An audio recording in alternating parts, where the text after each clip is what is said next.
फडणवीसांची जवळची मंडळी आपल्या संपर्कात आहे अशी माहिती तुमची माहिती का मी सांगतो का तुम्हाला लय मोठे फक्त मी आकडा सांगा नाही कारण ते लय मोठे आणि तुम्ही गेल्यावर येते मीडियावाले गेले आता आम्ही काय करू म्हणलं मी काय सांगू तुम्ही काय करा मग ते सांगते तिथून पुढे जाऊ द्या म्हणे ते घरानं चांगलं नाही त्यापेक्षा तुम्ही कोणी दिला तर आम्ही त्यालाच निवडून आणतो त्या आधारात माझीच फायदा होणार आहे जसं लोकसभेला झालं मराठ्यांचे नेते आणि ओबीसीचे पण काही नेते या आधारातून फुल चालले तसंच होणार पक्षाचे वरिष्ठ जवळची मंडळी आपल्या संपर्कात आहे अशी माहिती तुमची माहिती का मी सांगतो का तुम्हाला लय मोठे फक्त मी आकडा सांगा नाही कारण ते लय मोठे आणि तुम्ही गेल्यावर येते मीडियावाले गेले ते लय चाबरे या आधी बघितले मीडिया आहे का नाही आणि मीडिया गेला चिकटलीच मला रातभर झोपून देत नाही ते मला लय येते लय कटाळा आलाय हो त्यांना कारण ते सांगते मी मागे एकदा सांगितलं आज मी सांगतो ते म्हणजे तुमची एकाला पुढे आणताय म्हणे एकाला संकेत आहे मला गेल्या वेळेस आणलं म्हणे त्यांना मागे टाकलं दुसराच आणला पुढे असं करताय म्हणजे आमच्या फडणवीसांची तक्रार तुमच्याकडे अरे लय तक्रारी मी करत मग मी आमचं जर ठरलं निवडणुकीचं तपाकप सांगणार आहे अनेक घटस्फोट आहेत तुमच्याकडे तेच त्यांनी सांगितलंय म्हणून त्यांचेच लोक सांगतात ना हे काय करतो काय नाही ओबीसीला बी कसं हाताखाली धरतो ओबीसीच्या नेत्यांबद्दल काय बोलतो ओबीसीच्या नेत्याला आशा काय लावतो आणि मग समाजाचं आंदोलन कसं भरकटतो म्हणजे समजा उदाहरणार्थ मुस्लिम समाजाचा आरक्षणाचा विषय धनगर समाजाच्या आरक्षणाचा विषय बंजारा समाजाचा वेगळा प्रवर्गाचा विषय असे ज्या कायकाडी समाजाचा एक राजपूत समाजाचा आहे आता वडर समाजाचा सुद्धा आरक्षणाचा त्यांचा एक प्रश्न आहे म्हणजे असं ते ऑटोमॅटिक ते जी वस्तू आहे त्याला नादी लावतो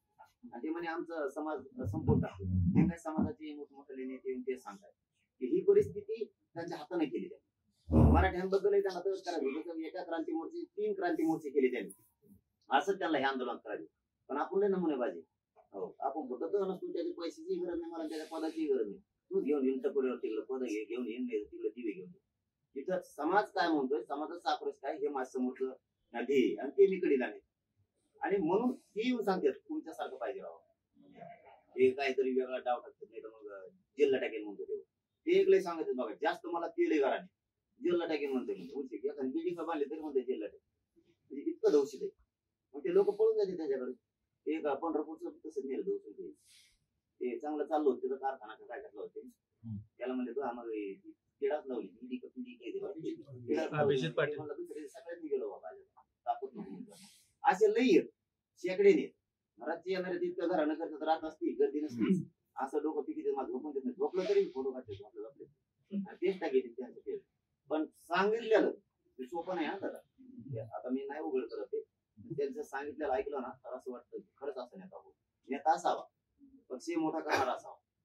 त्यांनी विकास काही करावा काही वेळेस काही प्रश्न वरचीवर मारून नेलेली पाहिजे नसतं रोज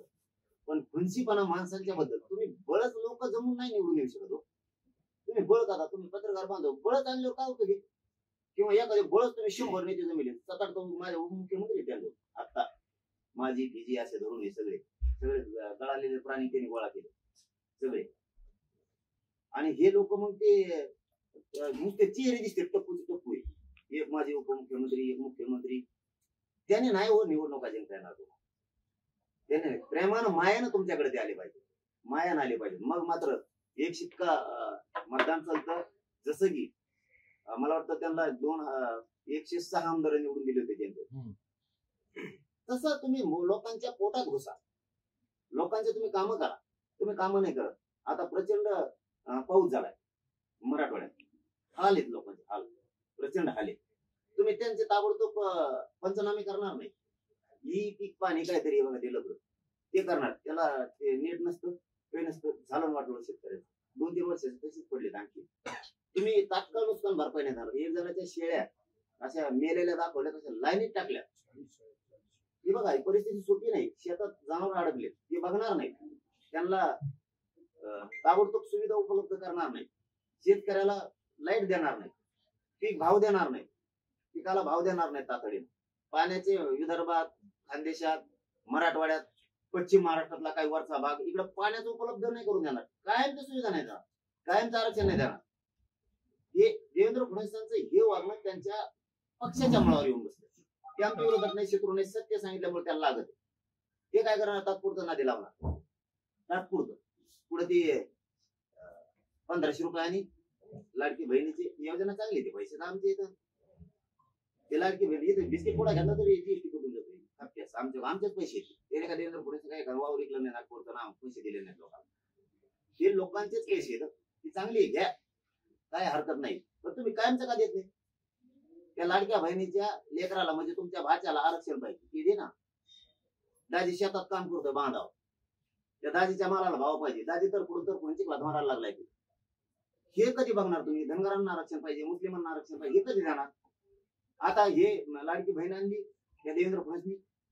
आता लगेच ते आनंदाचा शिरा आणि दिवाळीला ते डाळ किड्याने खाल्लेली, ते तेल पांढरं फाकाट सगळं, त्याला किती उकडा तुम्ही तरी ते पिवळं होत नाही. येणी तुम्ही जनता येड्यात नाही काढू शकत. बस झाला. शेतकऱ्यांच्या लक्षात आलंय, 18 पगड जातीच्या लक्षात आलंय आणि मराठ्यांच्या लक्षात आलंय, धनगर मुस्लिमांच्या दलितांच्या लक्षात आलंय. हे सरकार आणि देवेंद्र फडणवीस विचित्र माणूस जाणार. जर मराठ्याला आरक्षण दिलं 113 जागेवर जाणार.